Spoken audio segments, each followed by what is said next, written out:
처음 주식시장에 진입을 하게 되면 책을 보고 강의를 듣고 하다 보면 가장 많이 얘기하는 게 바로 이평선이죠. 골드크로스, 데드크로스, 그리고 이격도, 그리고 정배열, 역배열, 이런 얘기를 가장 많이 들을 겁니다. 그러면 도대체 역배열이라는 것은 무엇이고 정배열이라는 것은 무엇이냐? 왜 역배열에서는 매수하면 안 되고 정배열에서만 매수를 해야 한다고 하는지 차트를 보면서 한번 설명하도록 하겠습니다. 현재 차트는 121선이 위에 있고요. 그 밑에 61선이 있습니다. 그 밑으로는 21선, 5일선이 있습니다.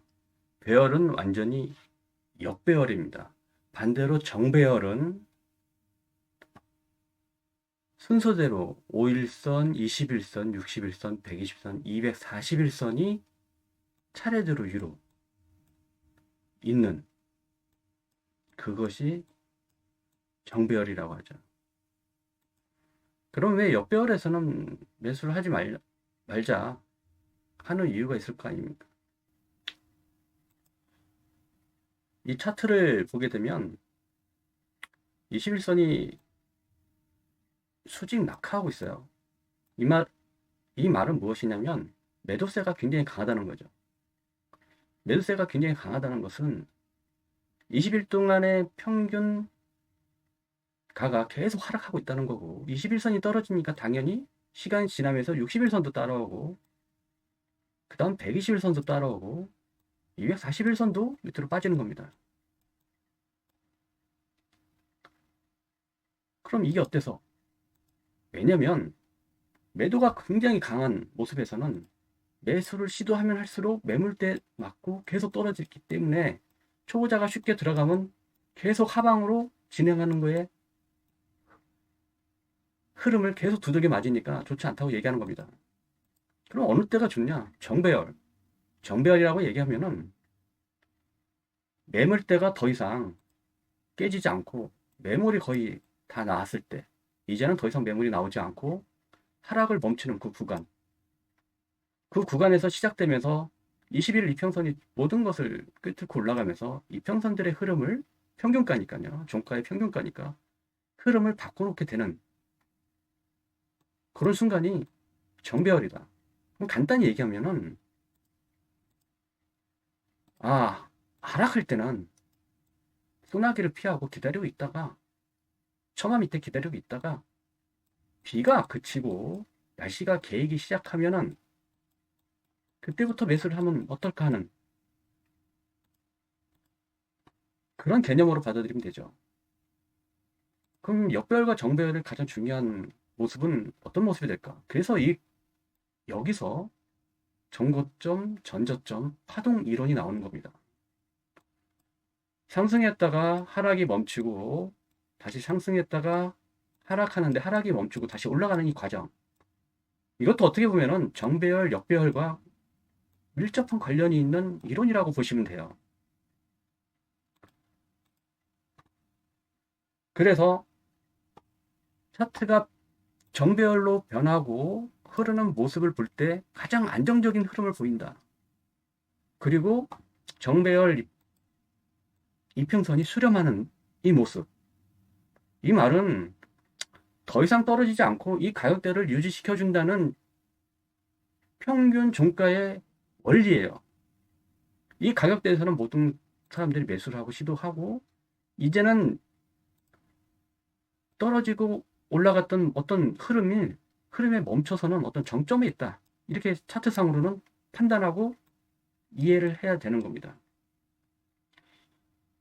그래서 이평선 수렴도 굉장히 중요하게 생각하는 건 맞고요. 다시 모든 차트 이평선들이 돌아선 건 맞고요. 그렇기 때문에 이 구간에서는 전 저점이라는 이론이 또 하나 생성이 되는 겁니다. 자, 이평선은 역배열했던 이평선에 전저점이고요. 이 파동의 흐름이 이평선이 정배열이 되면서 이렇게 꺾여있던 하락선이 정배열로 변하면서 전저점이 만들어지는지, 그리고 전 고점은 만들어지면서 전 고점은 무엇이죠? 힘의 세기. 이 흐름이 어느 정도까지 올라가는지 이 흐름의 세기를 보기 위해서 파동이 있고 전저점, 전고점이 있는 겁니다. 다소 어렵죠? 처음 보시면 굉장히 어려울 수 있어요. 그래서 정배열이 되고 에너지가 뭉치는, 더 이상 전저점 부근에서 떨어질 수 있는 매물이 없는 상태에서는 이런 흐름이 나오기도 합니다. 그래서 전저점이 매우 중요하고 전고점도 중요하게 생각하는 이유가 바로 여기에 있는 겁니다. 그럼 역배열에서는 매수하지 말고 무조건 정배열에서 매수해야겠네라고 생각하시면 100%는 아니지만 초보자분들은 그렇게 하셔야 되는 게 맞습니다. 나중에 실력이 더 쌓이면 역배열, 정배열 이런 거 신경 안 쓰고 공략합니다. 왜냐면 차트의 전체 흐름을 읽을 수 있는 능력이 생기면 갑자기 변할 수 있는 게 정배열이기 때문에 또 정배열까지 기다리면 이미 매수 타점을 놓치는 경우가 많이 생깁니다. 반대로 재밌는 거는 너무 신봉하면 안 된다는 거죠. 왜냐면 역배열이면 매수하면 안 돼. 정배열에만 매수해야 돼. 라고 외우게 되면은 낭패를 볼 수가 있는 겁니다. 네이버 차트인데요. 재밌는 모습이 보입니다. 자, 이 구간은 241선, 그 다음 121선, 보이죠? 241선, 121선, 61선, 21선, 5일선. 완전 정배열이에요. 그쵸? 정배열입니다. 완전히. 근데, 떡락하잖아요. 그리고 전저점에서 다시 반등을 주고, 여기선 또 파동 이론이 들어가는 겁니다. 반등을 주고 올라왔지만, 추세를 타고, 이건 하나의 파동이 아니라고 했어요. 흐름이라고 했죠. 추세 흐름. 파동에서도